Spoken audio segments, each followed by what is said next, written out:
Hey guys, Dr. K back in the rolls. Been sick this week. Everything's going around. Everybody has all kinds of COVID, rhinovirus, RSV. There's a true saying, you could have 1,000 problems, and if health is one of them, you really only have one problem. So yeah, it was a tough week. Coughing, congested, the whole house is sick. One of the things that we talk about all the time is taking care of ourselves from a fitness perspective and a health perspective, but you know, we tend to get sick when we're more relaxed. Why is that? Stress, right? So when you think about stress, the numbers on stress are just astronomical, especially post-COVID, in the 70 percentile, right?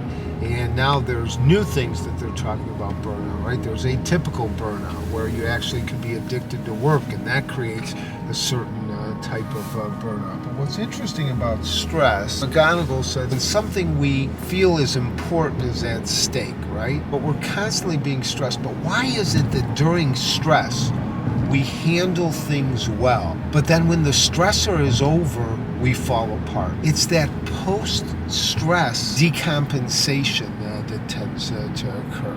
And that's an important piece. That's why when you're in the midst of finals, you don't get sick. But the minute you complete finals, you get sick. You're in the midst of meeting a deadline at work, you're not sick. But when you go on vacation, you get sick. Why? Because the body lets down all of its defenses. I don't know the medical aspect of that, but what tends to happen when we're stressed is we're running on that fight or flight. So we've got a lot of adrenaline, we've got a lot of norepinephrine, we've got a lot of cortisol, and that's keeping us up. And we're keeping up to whatever it is that we need to do. So we're very good as human beings when we're in a stressful state to be able to respond to stress and give it our all. But it's that post-stress area where we kind of fall apart. Everything then, all those levels drop. We have time to relax, and what happens? We have time to reflect. So from a mental perspective, we tend to decompensate. And then from a physical perspective, we tend to get sick.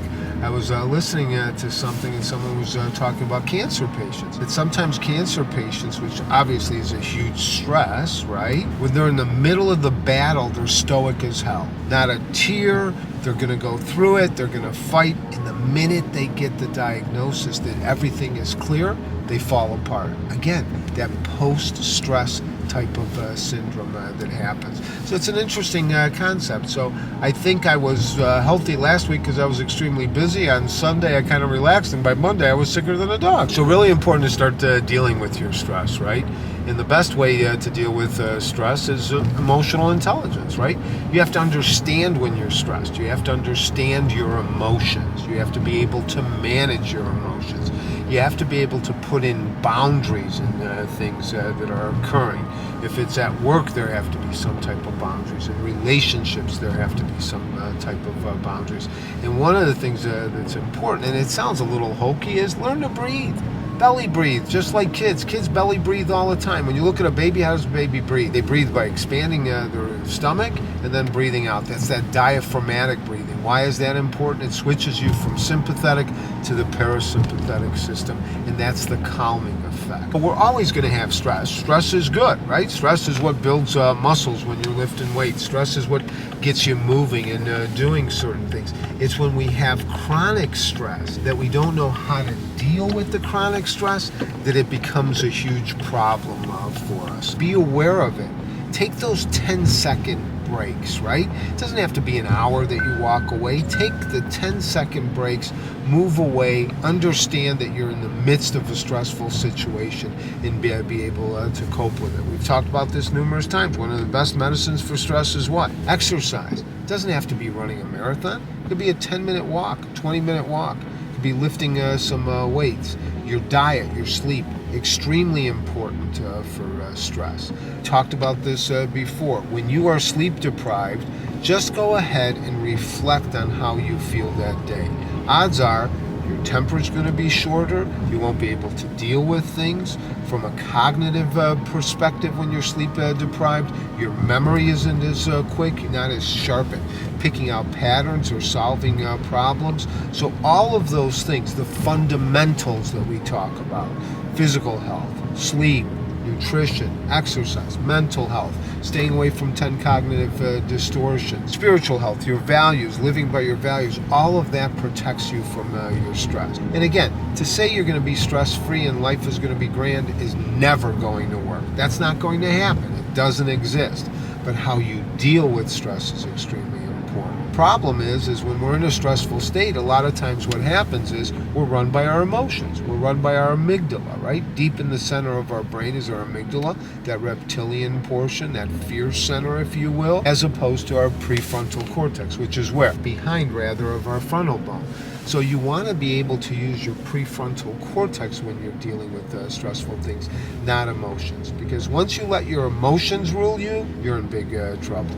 You have to be calm. You have to use that prefrontal cortex, that executive portion of your brain when you're dealing with people. We've all done this, right? We're in a stressful situation. The amygdala is playing out. What do?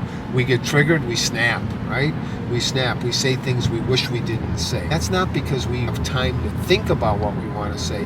That's because we're allowing our emotional side of our brain to actually do the talking for us, right? There's a saying that says, if you argue when you're angry, you'll give the best speech you'll ever regret, right? What does that mean? You'll let everything out.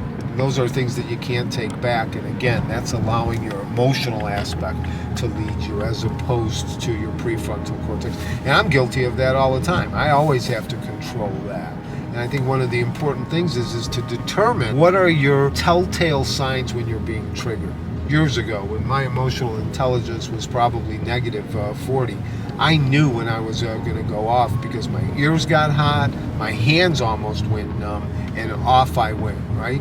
And that saying is true.